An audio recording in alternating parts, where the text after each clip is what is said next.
featuring the people who make York special. It's the warmness and it's the humour. The people who make it. The people who work in the factory are very, very proud of the fact that this is the home of KitKat. And the organisations doing amazing things. A fair number of women say that Kira has saved their lives, so we know we make a big difference. From tourism and history to business, charity and the arts. We are as equally important in the history of this country as London is and as Oxford is. I love the idea that York becomes the UK's alternative to London. This is Between These Walls, a podcast for York with Sophie Hudson. If you've caught up with the first episode of Between These Walls, you'll have heard all about Nestlé's current chocolate production line in York. But how did York become the chocolate city? When you think of York's history, you may immediately picture Romans and Vikings, but there is a sweeter past that put York on the map as a chocolate powerhouse in the 18th century. And since then, some of our favourites were born right here in York. The likes of Quality Street, Smarties, KitKats, Rolos, and of course my favourite, Terry's Chocolate Orange. I caught up with Ellie Laws, the guest experience manager at York's Chocolate Story, to delve a little further into the city's sweet history. It must be so cool being surrounded by chocolate and having to be in a job where you're talking about chocolate all the time. Yeah, you'd think so, but it quickly becomes just part of the norm. Also, because of how I work and what I do here, you kind of get almost nose blind to the chocolate. Everyone comes here, it's like, oh, it smells amazing. I'm just like, what smell? And then I remember that, oh yeah, worked here for 2 years and now I'm kind of blind to the chocolate smell. But is it one of those jobs where when you start you kind of eat so much chocolate and then get sick of it? Yeah, definitely. You definitely gorge yourself on chocolate, especially here because at the end of the tours everyone makes a chocolate lolly, and so do the tour guides. So I think on your first week here you get home and you end up having about 30 chocolate lollies spare in your cupboard and it's like, I need to stop doing this. So you very quickly almost become immune to that. At least chocolate. Yeah, at least all your friends and family know what they're getting for Christmas when you work here. Yeah, very handy, especially when it's like Lever's present. She's like, here's the bar of chocolate. It's perfect, really, especially if you forget to buy anyone something. Just very quickly go to the chocolatiers and be like, hey, can you whip me up something special? Somebody's name on it, maybe a message. Yeah. Makes life easy. Fantastic. No, it's a really great place. Now, I visited York's Chocolate Story a couple of years ago and had a tour, and you've just given me another quick show round to jog my memory. But it really is a fantastic place. It's kind of an asset to York because it's a really important story to tell, and not many people may know this. So if you could just tell me a little bit about the attraction to start with, what it's all about for the people that might not know. Yeah, so our attraction opened up in 2012, so we have been here actually for quite a long time now, but we still seem to be a little bit hidden. But at one point, York was known as the City of Chocolate, and it has such a rich history in that area, so we kind of show it. So I guess it's kind of split into two parts, our tour. The first half an hour of the tour is very much history-based, where we tell you about the Terrys, the Cravens and the Rowntrees and how they made the city of York into the chocolate city, where their factories started from, what it was like to work for them and how they really created the business here. And then the second part of the tour is very much kind of the science behind chocolate, how we make it today, also how to taste it properly, the differences between single origin chocolates. And then you also get to create your own chocolate and see one of our professional chocolatiers. So it really kind of spans across all different topics. So it's good for kids, it's good for adults who want to know more about it. We really do cater to a lot of people, which is a fun and exciting thing to do.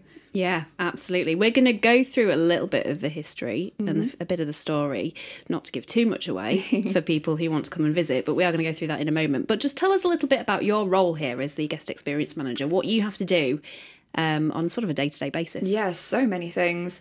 So my day-to-day role is making sure the attraction runs well, but I get to do a lot of research into the history of the founding families, the people who made York. It's the chocolate city, as I said.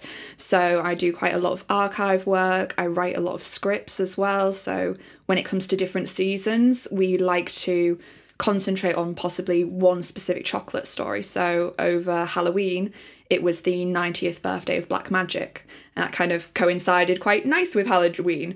So I wrote a story researched into this couple who had purchased a box of Black Magic as kind of a courting gift. And they'd actually never eaten that box of chocolate. And we're lucky enough to have that box here at York's Chocolate Story, so I got to write kind of the script to tell that story, which was really nice. In the past, we've done stories about Smarties, how they were made from a French chocolatier, and at one point they were actually known as rabbit droppings, and they were actually going to get rid of Smarties. So that's very much my role, is kind of writing the scripts, doing the research, and trying to figure out how to put it into a story that's fun and engaging for people, and then creating other tours as well. So during summer we have a walking tour which goes around the city. So it was kind of finding out locations that are still within the city which have that heritage to chocolate, and figuring out how to tell people that. We also have, like at Halloween, we have a trick-or-treat trek. So that is a lot more fun to write. It's a lot more actory, kind of improv between the actors who get to do it. So yeah, it's a lot of fun. It's a lot of learning. I'm very much kind of left to my own devices, which could be worrying for some. But yeah, I get to do a lot of different things, which I enjoy. So that kind of says to me that, you know, you're never going to get the same experience twice here. You're always going to get a different story and a different focal point. Yeah, 100%. So I think one of our main assets is that our tour guides are so interested in it. Maybe not when they first start their job, but when they kind of get their teeth into it, it's really hard not to want to go home and do more research. So I think each of our tour guides has such vast knowledge that if anyone asked questions, then they can go into that in depth. Or if somebody wanted to know more about the Terrys instead of the Rowntrees, we can kind of make it specific for them. So I think that's an asset we have here, especially if we, say, get a group of school students, which is quite often here, we'll definitely cater it to that age range. So I think that is something amazing that we have. And because of all these different tours we do and information we have across the year, we kind of select what we want to say. I mean, genuinely, I could probably do a tour that would last 5 hours and I would still have stuff to talk about these families, just because of the amount of knowledge we now have, which is pretty amazing. Yeah. Not great at parties. Well, I think you make a great party guest. Oh, I'd want to know all this. You can come round, you know what? You can come round to mine at Christmas and you can just tell me all about chocolate. I'll bring the chocolates with me as well. Yeah, absolutely. Thank you. I just wanted to mention, thank you for showing me the black. You mentioned it before, the Black Magic box of chocolates from what date? What does it date? The Queen's coronation. You've put me under pressure here. They're very old, very very old. But I'm just so impressed that there's a box of chocolates that's lasted that long and they're still sort of completely intact. Yeah, the couple never wanted to touch them because it was a good reminder of when they first started dating and they had a long successful marriage. That's very sweet and really cute. Puts me to shame, because if anybody, you know, if my husband gave me a box of chocolates, I wouldn't keep it, I'd eat it. No. Chocolates in my house do not last long, so don't know how they did it. Don't know how they had that much restraint, but it's a very sweet story. It's lovely. Oh, sweet. See what I did there? So where do we start? Because there's so much history and such a vast amount of stories to tell. Really is. Where do we start? Oh, I mean, I guess I'll start where our tour starts. Yeah. So Great idea. 1822, a young man called Joseph Rowntree Sr., he made his way from Scarborough, came to York to purchase what is now called 28 Pavement. If you're familiar with York, it's actually now called Pizza Hut. Yeah. If you were to visit, there is a blue plaque on their door saying there used to be a Rowntree's grocery shop. And yeah, he made a grocery shop here called Rowntree's and Sons. And that's kind of where the chocolate story really begins here in York. There were people previous to that who were selling cocoa, like the Tukes. They were merchants in tea, coffee and cocoa, so that was kind of their baseline. But when Rowntree came to the city, that's kind of where it all changed, really. Rowntree Sr. didn't actually have anything to do with chocolate. He was a grocer, but it was his beliefs in producing fine quality ingredients that kind of really influenced his sons. And two of his sons went into chocolate making. There was Joseph Rowntree Jr. and there was Henry Isaac. Henry Isaac bought the Tukes and he made a chocolate company. And that's kind of where it all started. I was telling you earlier as well that the reason why they kind of went into chocolate was because of their religious beliefs. So the Rowntrees, not too dissimilar from Cadbury's as well, if you're fans of that. Yeah. They were Quakers. And so one of their beliefs was to abstain from alcohol. And they thought to themselves, well, what can we give people to drink after work instead of a pint? Hot chocolate. It's great. People love it. So that's where they actually started, was making this thing called rock cocoa. Very much like modern hot chocolate, sugar, cocoa powder, that kind of thing. And it would be compacted into really solid blocks that you'd just break a bit off, put it into your hot water, and there you go. And they would actually go outside of workhouses with their cart of hot chocolate and a pasty, so that people, instead of going to the pub, would go there. Eventually, edible chocolate became much more popular. That was by the Fries off in Bristol. And the Rowntrees caught onto this and started producing their own forms of chocolate bars as well, with their elect cocoa and things like that. Unfortunately, Henry Isaac wasn't really great with money. He was a little bit of a spendthrift, didn't really know how to handle business. And so his older brother came in, Joseph Jr., and that's where you really started to see the company flourish. They bought their much bigger factory that is on Haxby Road, which you may now know is kind of run by Nestlé. Yeah. But yeah, at one point that factory had over 12,000 workers. Huge, absolutely huge. And it had things like a swimming pool in there, tennis court, it had its own medical bay. So it was really a family there. But yes, I'm getting into the future now. And that's kind of the Rowntrees. The Terrys started off in 1767. Joseph Terry started off as a chemist. So he knew how to sugar the pill in terms to make tablets tastier to eat. Yeah. His wife was part of the Berries family, and they already had a confectionery shop, and he married into it. And eventually he got ownership of it and started his budding business, of course, with Terry's Chocolate Orange. We all know that one. There was things like a Terry's Chocolate Apple that actually came first as well. Oh, I saw the poster when we were walking around. Yeah, so Terry's Chocolate Apple was their first kind of fruit-inspired one. Very similar to the orange. It had a little bit of apple flavouring to it. Quite expensive at the time as well. And people would use it as a dessert instead of a snack. So hence the name. It was called a Terry's Chocolate Apple dessert. Quite a mouthful. Yeah. They came out with a few variations of that. There's been the Terry's Chocolate Lemon. Didn't go down very well. And we have seen posters of a chocolate raspberry. I don't know too much about it, though. Very well hidden in the history. That sounds tasty. Yeah, it does. It does, but we can't find any recipes for it. So we don't know if it was tasty or not, 'cause unfortunately it doesn't exist anymore. But yeah, Terry's had a massive impact on York as well. Their main store to begin with is actually still standing in York. If you were to go to Betty's Tea Room, most people know that. Look across the road at, I believe at the moment it's the Impossible Cafe, and if you actually look at the building itself, it has Terry's engraved into the bottom and the second floor. That's because on the bottom floor it was their shop where they would sell cakes, sweets, chocolates. The middle floor was a restaurant, and the top floor was this grand ballroom which they would host parties and staff events at. So yeah, the history of our families is still very much here, and you can see it. You just need to know where to look. And then the third family we talk about is the Cravens. Not many people have heard of Cravens. No. But they were sweet makers, and it was run by Mary Ann Craven.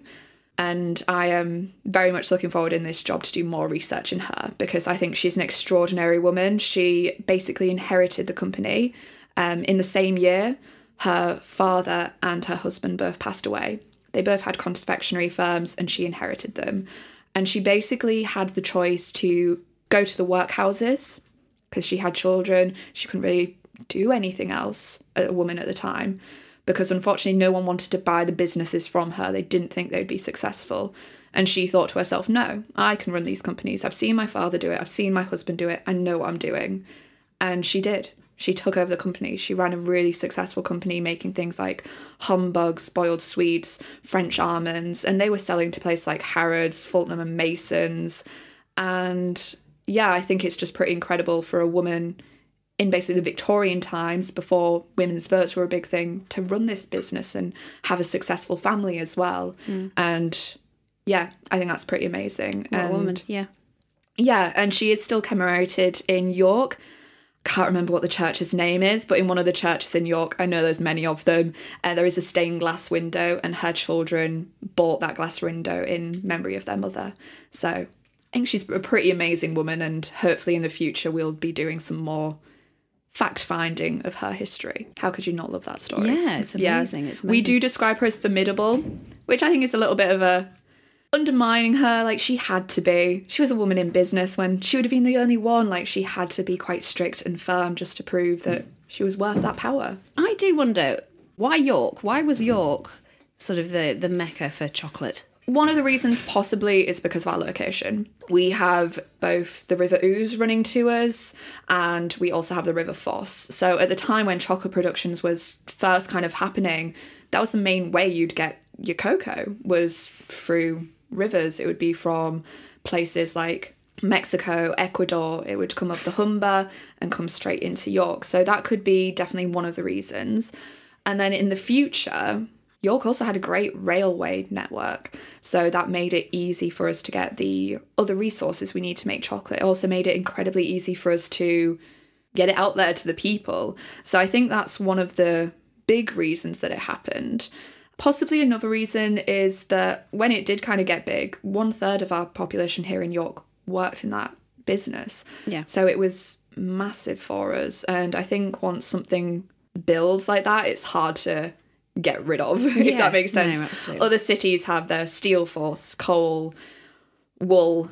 York has its chocolate. I mean, what an industry. And Yeah. it's hard not to be reminded when you walk around York and you get that smell. Yeah, I had that surprisingly. today, walking here, you get that lovely sweet chocolate smell. Yeah, and that's just with one big factory in York. Imagine how it must have smelt when there was the 3 big factories here. It must have been almost overpowering, but still better than where I live, which our main source of income at that time was fish. Yeah. So would much prefer the York streets than my ones at that time. But yeah, I think one thing we do have here is some interviews from past workers of the cocoa factories, and one thing they all remember is that smell, and it reminds them of home. So it's a massive element of York of smelling of chocolate. Yeah. Which is great. Do you get a lot of people who have worked in the industry contacting you and telling you their stories? We have in the past. We recently had somebody who actually worked here as well, who had worked for Terry's, so that was great having that source material almost. But yeah, we now don't get so many people who worked for the factories, but we get relatives. Yeah. And I was like, oh, my dad used to work there. He would bring me home all the kind of offcuts and things that had fallen on the floor, or oh no, it accidentally smashed, and so I got a massive Easter egg for Easter. So we get a lot of that now, which is really nice, because I think coming around our tour, or even coming into York and smelling that chocolate, it reminds them of their family, and it kind of jumpstarts memories, which is a really, really great thing to see happen. I had somebody email me recently with basically like a teapot that their dad had won from Rowntree's, and it had engraved his name, and it was for excellent service. So that was something really nice to see. So we do look into individual stories. That's another thing that I'm very much looking forward to, kind of, because this role is still quite new to me. So I'm very much looking forward to really trying to research those individual stories and find out things that happened to them. Because for a company like Rowntree, sometimes it was that 2-3 generations of people worked there, so it was really a family thing. People met their wives there, they had children who then worked for Rowntree, so it's very much a family business. So I think there are a lot of memories that hold on to that.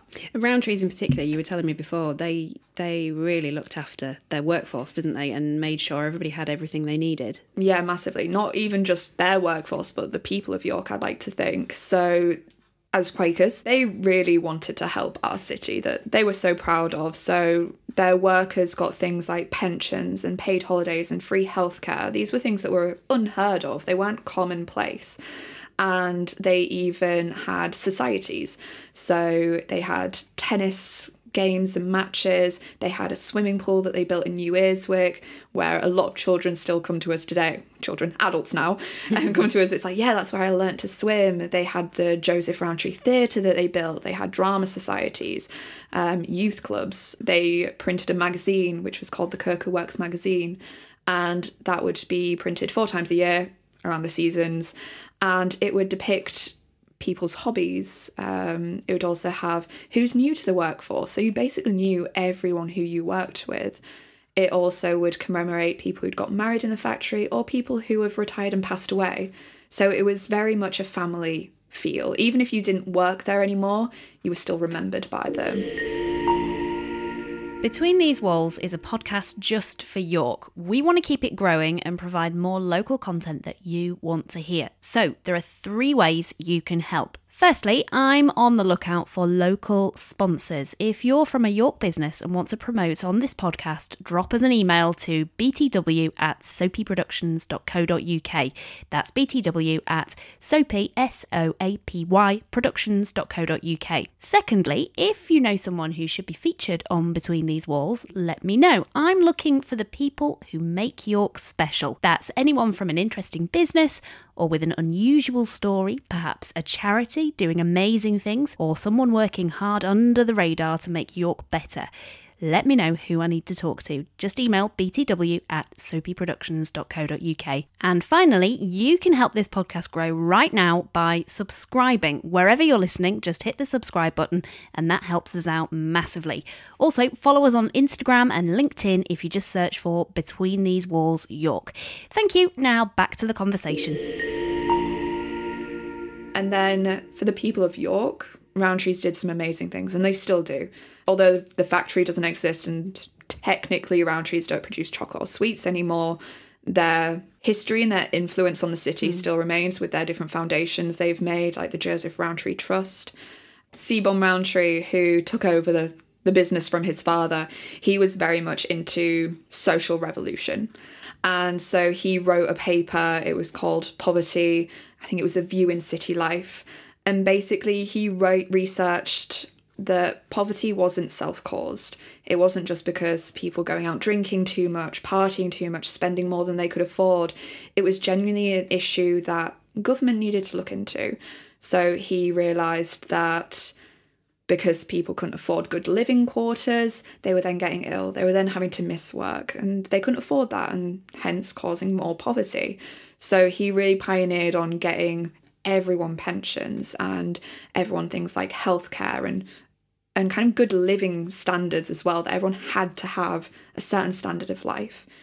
So they also built the village of New Earswick, which on the outskirts of York, and that meant that everyone who lived there, the rent was payable, it was affordable, it was never too much. They also made sure that their back garden had enough space for a vegetable patch. They made sure that the house already had a fruit plant already planted there, so they could have good, nutritious food. They built a school for kids. They had Sunday school for adults, so those who were illiterate, which was a massive problem, could actually learn to write and read. They could get better jobs because of this. They started things like societies as well, and they just really made it a great place to live, a safe haven as well, and just this community. Yeah, and that wasn't just for their workers. Anyone could buy one of those houses in York. So I do think they really changed our city for the best, and we wouldn't be what we are without them. Yeah, absolutely. What a legacy. Yeah. And the fact that you guys are here, York's chocolate story, and telling not just the story of chocolate, but also sort of, keep making people aware of the legacy and how important this industry was to York and still is right now is great. Yeah, massively. As I said, 1/3 of the population worked in it. It was huge for our city, and without it, I genuinely don't know where we'd be. It'd be a very different city, yeah. 100%. Yeah, absolutely. So today we still have, obviously there's Nestlé, and there's a few fun facts about, people might not know what goes on in York at the moment. We know that there's Nestlé. We know the smell. Yeah. What is that smell? It's KitKats. That's amazing, isn't it? That's incredible. And that's just in York. Like, Nestlé have factories all across the world. So for the fact that they decided to keep one of their factories here, great for our business, great for the people of York that there's still jobs here in that cocoa realm. But yeah, that's what you can smell when you're heading around the city is those KitKats and a variety of flavours and sizes. Well, here at York's Chocolate Story, you have a KitKat exhibition. We do. I mean, that in itself is great. Yeah, KitKat has a lot of history considering it's been around since 1937. It actually began its time as being called the Rowntree's Chocolate Crisp. It was made for the working man to have on his lunch break and share it with his friend. Hence, have a break, have a KitKat. Yeah. Incredibly popular bar. It almost saved the Rowntrees from bankruptcy as well, because by the end of the Second World War, as you can imagine, the First World War, as you can imagine, not as many people buying chocolate. And so they really had to reinvent quite a few things. And KitKat was one of those things that came out in the 30s, and it really saw Rowntree's pick up their production, and it made us in the top 3 of cocoa manufacturers in the world. So that's pretty amazing that came from our little tiny city. No, it's a small city. It's small. I think so. Small and proud. Yeah, it's small, but we have so much history. Mm-hmm. It's quite amazing how much is fitted into this city. So yeah, nowadays we produce KitKats for so many countries, and there's different alternatives you can get, different variations. So in Japan, there is currently, I believe, over about 30 different flavours of KitKats, and that's just currently. Over the time of KitKat, I think we've worked out they've nearly had about 300 different flavours. Yeah. And these range from some really delicious ones, like orange, cherry blossom, cookies and cream. I wouldn't mind tasting those. Why do we not have that here? I know, it'd be brilliant. Yeah. Although you might not want some of the other ones. Well, I noticed that it looked like a wasabi. I mean, I don't read Japanese, but it looked like wasabi flavoured. Yeah, wasabi. That's not even the worst, though. They've had things like roast beef dinner. Interesting. Yeah, not a huge fan of that one. We're not 100% sure if this was an April Fool's, but online there is a squid ink one and a smoked salmon. Oh. Yeah. No, chocolate and fish don't go. No. You'd think, but who knows? I mean, I'm no confectioner. I'm no chocolate maker, but that is a weird combo. I mean, we've had some weird combinations here, if I'm honest. During Halloween, we make trick-or-treat chocolates, so we have had things like mushy pea chocolate, salt and vinegar crisp chocolate, baked beans, Marmite. So, who knows? Never say never. Yeah. But if I ever visit Japan, I will see if I can find them and I'll let you know. But KitKats are huge in Japan, aren't they? Massively. Yeah. So, and possibly more than the UK. This is because, obviously, the Japanese, they're quite... Giving look to another person is quite a big deal. Yes. And KitKat sounds very close to good luck, doesn't it? Or something? Yeah. We were very fortunate that over in Japan they have a saying, kitsu katsu. Please don't come for me if I'm pronouncing that wrong, but it basically translates to you will surely win. So KitKats are incredibly popular as kind of a gift, especially if you have exams coming up or a big presentation at work. They are also, if you ever see a Japanese KitKat, they are much smaller than ours. That is because they do have quite large quantity of caffeine in. So good for exams when you need a little bit of a boost and waking up that little bit. Also on the back of them, you can write your own little message to them, which is quite a sweet gesture. So yeah, incredibly popular there. It's actually the country that we sell the most KitKats. England a third, second place goes to America. Makes sense. They're a bigger country than us. They eat a lot of chocolate. So I don't mind that we come third overall. Yeah. But if ever anyone gets the chance to visit Japan, I would definitely say have a look for those KitKats, because there's some amazing flavours that we'll never get here, unfortunately. And there's maybe some controversial ones that, you'll never get your hands on, so why not give it a go? I mean, I am intrigued by some of them, so maybe one day on my travels I'll look out for them. What would you say? So that is a very surprising fact to me, that KitKat is made here in York. Yeah. And the quantity that are made here is very surprising. What would you say is the most surprising fact that you can give? And that people, the fact that people, when they come on the tour, they don't expect and they go, whoa. So one surprising thing is that the Rowntrees actually sent a box of chocolates to every single York serving man who was serving in World War I. So some of those boxes of chocolates got sent right to the front lines.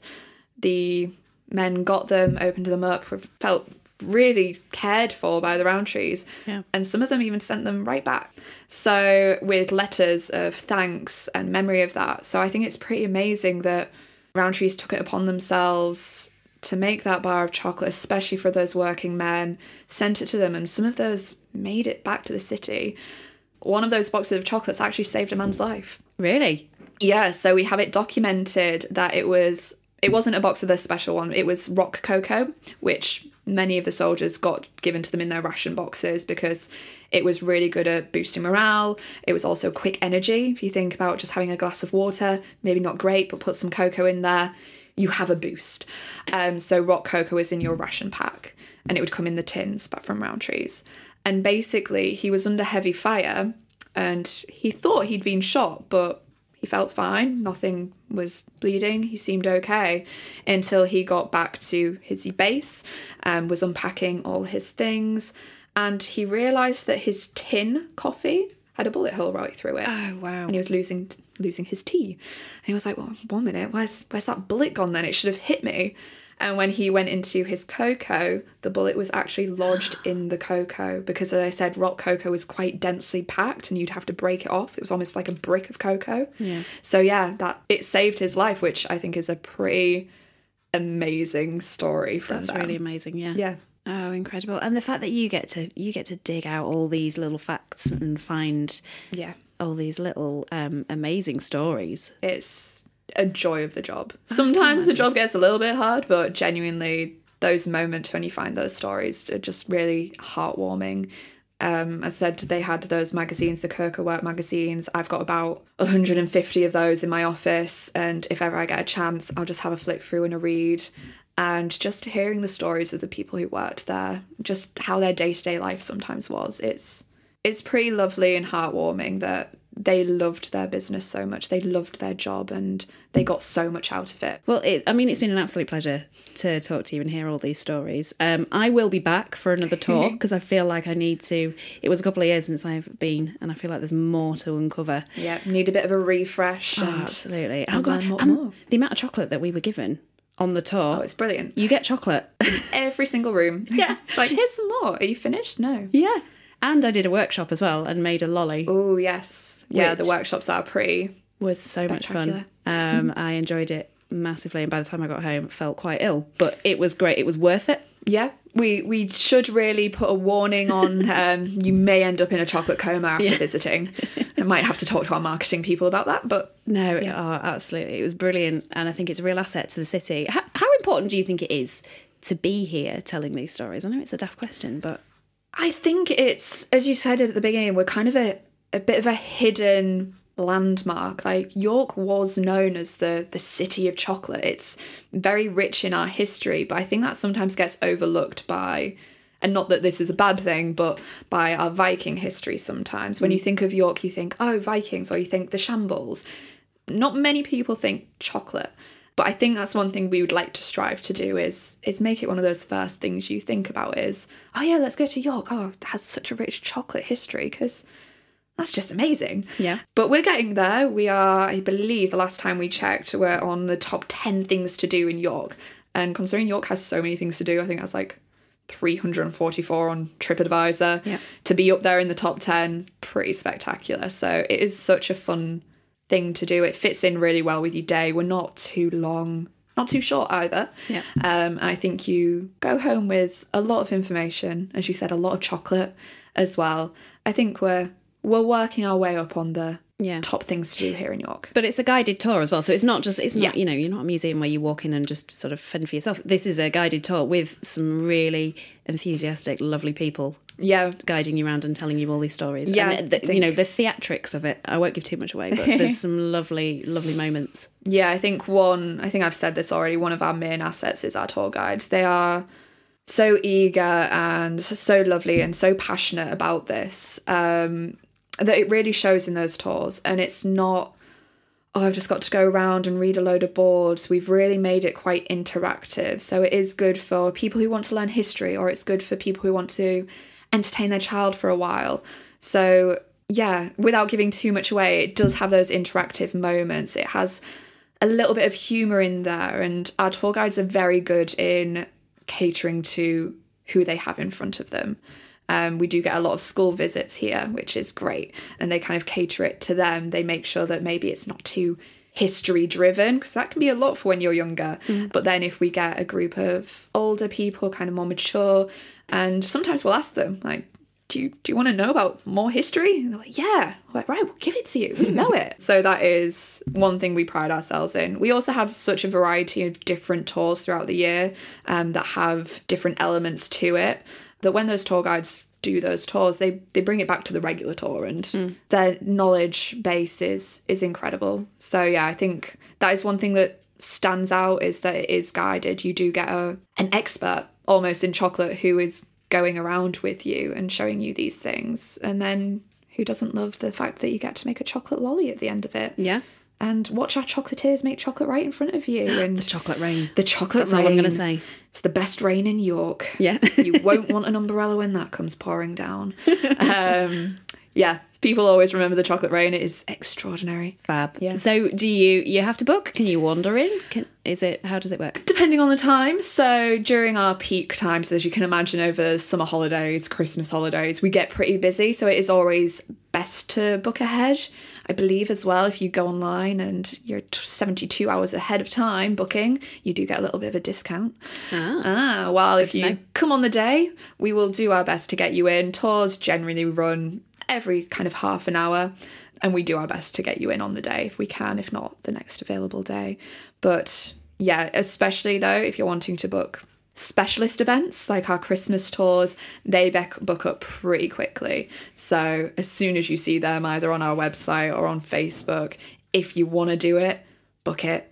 It's the best way, because we don't want to disappoint people, but sometimes we've only got so many hours in a day to talk about chocolate, and sometimes unfortunately we just don't have enough space. But yeah, I would say book ahead if you can, because you get that sweet discount. See what I did there? Yeah, very good. Yeah, but if you want to walk in on the day, as I said, we do our best and hopefully we'll get you in. Fantastic. Well, Ellie, look, thank you so much for chatting to me. Thank you for showing me around again. I don't want to leave. I'm going to be honest. I'm going to be here when you're closing. I mean, I can get you trained up as a tour guide. I'm sure you'll do great, and then you get all the chocolate you want. Well, do you know what? I could, you've given me so much information. Maybe I could. We'll get you on. Thank you so much for joining me. You're so welcome. Thank you for having me. This is a Soapy Productions podcast.